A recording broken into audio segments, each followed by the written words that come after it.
Shqipëria prej ditësh vijon të jetë nën pushtetin e motit të keq, si pasojë e rreshjeve të Dëborës në zona mbi lartësinë 300 metra, ka gjithashtu bllokime të akseve rrugore. Rreshjet e Dëborës kanë përfshirë një pjesë të madhe të zonave në vendin ton, nga veriu në juglindje. Rreshje Dëbore kanë përfshirë Dibrën dhe Bulqizën. Trashësia në qytetin e Peshkopis ka arritur deri në 20 cm, ndërsa në zonat e thella varion 35-40 cm.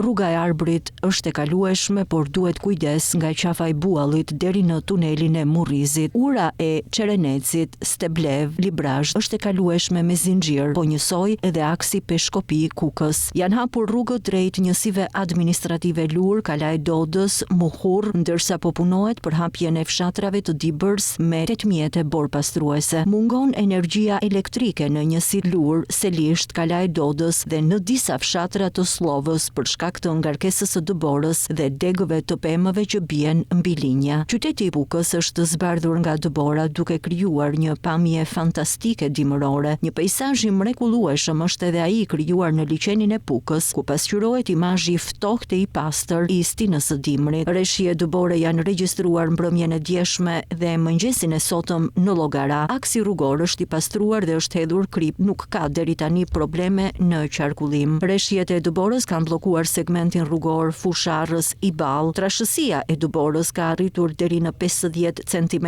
në qafën e Sharrit. Të gjitha rrugët lidhëse mes qendrës së i Ballës dhe fshatrave janë të bllokuara. Rreshjet e Dëborës të rëna gjatë natës në malsinë e Krujës kanë bërë që trashësia e Dëborës të shkojë deri në 25 cm. Përpasoj është bllokuar aksi rrugor Kruj-Qafshtam, si dhe fshatrat në zonë kanë mbetur të izoluara. Autoriteti rrugor shqiptar bën të ditur se kontraktorët janë në terren pa ndërprerje, me mjete dhe punëtor të shtuar për pastrimin dhe mbajtjen hapur të akseve rrugore, me qëllim garantimin e qarkullimit normal dhe shmangjen e problematikave për përdoruesit e rrugëve. Drejtuesit e automjeteve këshillohen të tregojnë kujdes të shtuar gjatë udhëtimit, të respektojnë sinjalistikën rrugore dhe të pajisen me goma dimërore dhe zinxhir, veçanërisht kur lëvizin drejt zonave malore ku ka prezencë Dëbore.